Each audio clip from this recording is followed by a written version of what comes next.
नमस्कार दोस्तों, सुबह का प्यारा प्यारा सा सुप्रभात, गुड मॉर्निंग। और दोस्तों आज पढ़ते हैं हम लोक देवता तेजा जी के बारे में। और सबसे पहले लोक देवता तेजा जी को कोटि कोटि करबद्ध प्रणाम वंदन। और चलिए बढ़ते हैं और पढ़ते हैं। लोक देवता तेजा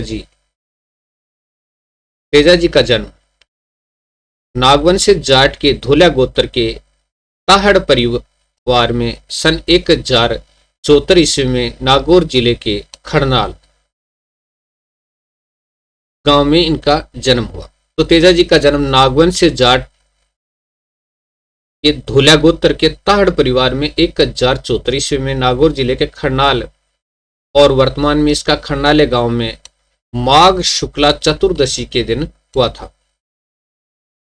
तो तेजा जी का जन्म माघ शुक्ला चतुर्दशी के दिन खड़नाले गांव यानी खड़नाल गांव और जिला नागौर सन 1074 नागवंश जाट और धोलिया गोत्र में ताहड़ परिवार में हुआ था। चलिए आगे। तेजा जी की माता का नाम राजकुमारी व पिताजी का नाम ताहड़ जी था। तेजा जी की माता का नाम राजकुमारी व पिताजी का नाम ताहड़ जी था। तेजा जी का विवाह पनेर गांव अजमेर जिले में रामचंद्र जाट की पुत्री पेमल के साथ हुआ था। तो तेजा जी का विवाह है वो पनेर या पनहर गांव अजमेर जिले में है, रामचंद्र जाट की पुत्री पेमल के साथ हुआ था। मारवाड़ के जाट इतिहास के अनुसार तेजा जी का गोत्र धोलिया है, यानी धोलिया गोत्र के थे। नागवंश से धोलिया गोत्र के थे तेजा जी। तेजा जी की घोड़ी का नाम लीलन श्रृंगारी था। लीलन उर्फ या उपनाम उसका श्रृंगारी था। तेजा जी नागवंश से जाट थे। तेजा जी की घोड़ी का नाम लीलन था और तेजा जी नागवंश से जाट थे। तेजा जी का जन्म कहां पर हुआ? खड़नाल नागौर में। खड़नाल नागौर में हुआ था। चलिए, तेजा जी का जन्म कब हुआ? माघ शुक्ल चतुर्दशी को सन 1074 में। तेजा जी की पत्नी का क्या नाम था? तेजा जी की पत्नी का नाम पेमल था। तेजा जी के ससुराल का क्या नाम था? पनेर था। तेजा जी के ससुराल का नाम पनेर। तेजा जी किसकी गायों को मुक्त कराने के लिए जा रहे थे? लाछा गुजरी की गायों को मुक्त कराने जा रहे थे। चलिए, लाछा गुजरी की गायों को मुक्त कराने जा रहे थे, तब उनको रास्ते में कौन मिला? जब तेजा जी लाछा गुजरी के गायों को मुक्त कराने जा रहे थे तब रास्ते में कौन मिला? सुरसरा नामक सर्प उनको मिला था। तेजा जी ने सर्प को क्या वचन दिया? तेजा जी ने सर्प को क्या वचन दिया? जब वे गायों को मुक्त करा करके वापस आएंगे तब डस लेना। कि जब वे गायों को मुक्त करा करके वापस आएंगे तब डस लेना। तेजा जी के शरीर पर अत्यधिक घाव होने के कारण से सर्प के सामने उन्होंने क्या किया? यानी तेजा जी के शरीर पर युद्ध के कारण से बहुत ज्यादा घाव थे, तब उन्होंने सर्प के सामने ये प्रस्ताव रखा। वो प्रस्ताव क्या था? उन्होंने अपनी जीभ आगे कर दी कि इस जीभ पर आप दंश मार दीजिएगा, और कोई जगह शेष नहीं है। सर्पदंश के कारण से कहां पर तेजा जी का निधन हुआ? सुरसरा किशनगढ़ में भाद्रपद शुक्ल दशमी को तेजा जी का निधन हुआ। सुरसरा किशनगढ़ में भाद्रपद शुक्ल दशमी को।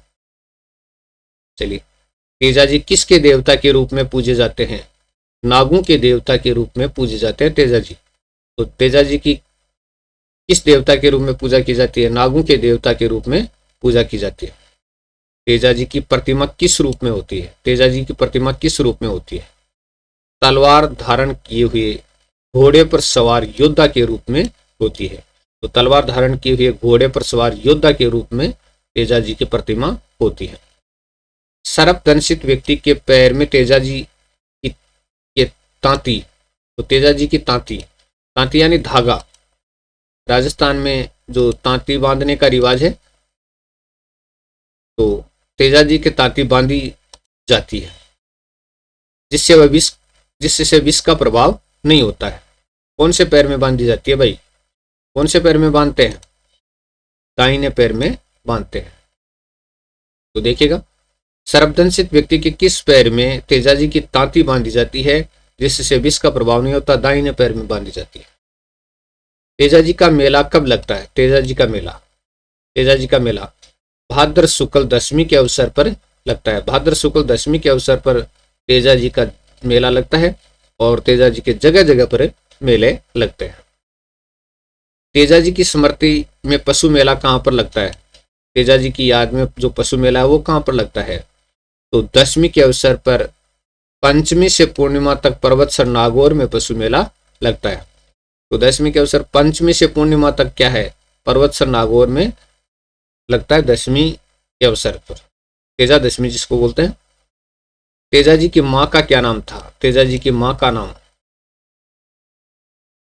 राम कुंवरी था। तेजा जी के पिताजी का क्या नाम था? ताहड़ जी था। चलिए जी आगे बढ़ते हैं। तेजा जी की याद में पर्वतसर नागौर में प्रत्येक वर्ष भाद्र शुक्ल पक्ष की दशमी को पशु मेले का आयोजन किया जाता है। तो शुक्ल पक्ष की दशमी को पशु मेले का आयोजन किया जाता है, यानी उसका प्रारंभ 5वीं तिथि से हो जाता है, लेकिन मध्य चरम 10वीं तिथि को होता है और पूर्णिमा तक ये चलता है। चलिए, सांप के जहर के तोड़ के रूप में गौमूत्र और गोबर की राख के प्रयोग की शुरुआत सबसे पहले तेजा जी ने की थी। इस सांप के जहर के तोड़ के रूप में गौमूत्र और गोबर की राख के प्रयोग की शुरुआत सबसे पहले किसने की थी? तेजा जी ने की थी। लोक देवता तेजा जी का गो रक्षा के लिए हुआ मार्मिक बलिदान उनको लोक देवता की श्रेणी में ले आया था। तो गो रक्षा के लिए हुआ मार्मिक बलिदान उनको लोक देवता की श्रेणी में ले आया था। अजमेर जिले के हर गांव में तेजा जी का थान बना हुआ है। तो अजमेर जिले के हर गांव में तेजा जी का क्या है? थान है। गांव का चबूतरा तेजा जी का थान कहलाता है और तेजा जी के थान के रूप में हर गांव में चबूतरा बना हुआ है जिसको तेजा जी का थान कहते हैं। तेजा जी के पुजारी को घुड़ला कहा जाता है। घुड़ला, तेजा जी के पुजारी को घुड़ला कहा जाता है। पुरानी मान्यता के अनुसार गोपे में तेजा जी की आत्मा आ जाती है। गोपे में तेजा जी की आत्मा आ जाती है और वह जहर चूसकर सर्पदंश से पीड़ित व्यक्ति को ठीक कर देता है। इसलिए भोपे को तेजा जी का घोड़ला भी कहा जाता है। यानी पूजा करने वाला व्यक्ति है, उसमें ऐसा माना जाता है कि तेजा जी की आत्मा आ जाती है और वह जहर को चूसकर सर्पदंश से पीड़ित व्यक्ति को ठीक कर देता है। इसीलिए भोपे को तेजा जी का घोड़ला भी कहते हैं। लाछा गुजरी या हरा गुजरी तेजा जी की पत्नी की सहेली थी। लाछा गुजरी या हरा गुजरी तेजा जी की पत्नी की क्या थी? सहेली थी। जिसकी गायों को मेर मिणों से मुक्त कराने हेतु तेजा जी ने अपने जीवन को दांव पर लगा दिया था। सर्प व कुत्ते के काटे प्राणी के स्वस्थ होने हेतु इनकी पूजा की जाती है। सांप व कुत्ते के काटे प्राणी के स्वस्थ होने हेतु इनकी पूजा की जाती है। तेजा जी की कर्मस्थली तथा प्रमुख तीर्थ स्थल बूंदी का बासी दुगारी क्षेत्र है। तो तेजा जी की कर्मस्थली और प्रमुख तीर्थ स्थल बूंदी का बासी दुगारी क्षेत्र है। देखिएगा, प्रमुख तीर्थ स्थली और यानी कर्मस्थली है वो बूंदी का बासी दुगारी क्षेत्र है। इनकी मृत्यु के पश्चात उनकी रानी पेमलदे सती हुई थी। तेजा जी की मृत्यु का समाचार उनकी घोड़ी लीलन द्वारा उनके घर पहुंचाया गया। तो तेजा जी की मृत्यु का समाचार उनकी घोड़ी लीलन के द्वारा उनके घर पहुंचाया गया था। तेजा जी के अजमेर जिले के ब्यावर कस्बे से 10 किमी दूर सेंद्रिया गांव में सर्प ने डसा। देखिए, तेजा जी को अजमेर जिले के ब्यावर या चलिए तेजा जी को अजमेर जिले की थोड़ा सा करेक्शन है, अजमेर जिले के ब्यावर कस्बे से 10 किमी दूर सेंद्रिया गांव में सर्प ने डसा। तो सुरसरा किशनगढ़ अजमेर में उनकी मृत्यु हुई थी। यानी इतनी दूर तो वो आ गए, लेकिन सुरसरा किशनगढ़ में आते आते उनका निधन हो गया था। भावता अजमेर में स्थित तेजा जी के मंदिर में सर्पदंश से पीड़ित व्यक्ति की गौमूत्र से निःशुल्क चिकित्सा की जाती है। तो भावता अजमेर में स्थित तेजाजी के मंदिर में सर्पदंश से पीड़ित व्यक्ति की गौमूत्र से निःशुल्क चिकित्सा की जाती है। तेजाजी अजमेर जिले के प्रमुख इष्ट देवता है, तो उनकी कर्मस्थली दुगारी गांव बूंदी है। तेजाजी अजमेर जिले के प्रमुख इष्ट देवता है, तो उनकी कर्मस्थली दुगारी गांव बूंदी है। वीर तेजाजी को काला और बाला का देवता, सांपों का देवता, धोलिया वीर, गायों का मुक्तिदाता।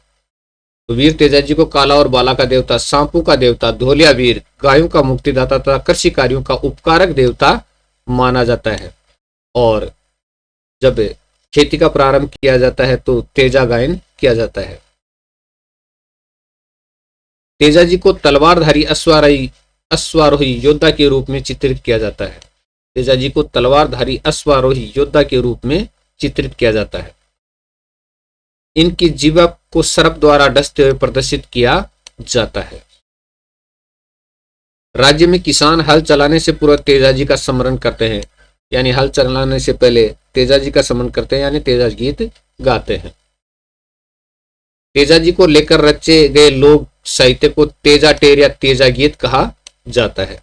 तेजा टेर या तेजा गीत कहा जाता है। तेजाजी पर 2011 में 5 रुपए की डाक टिकट जारी की गई थी।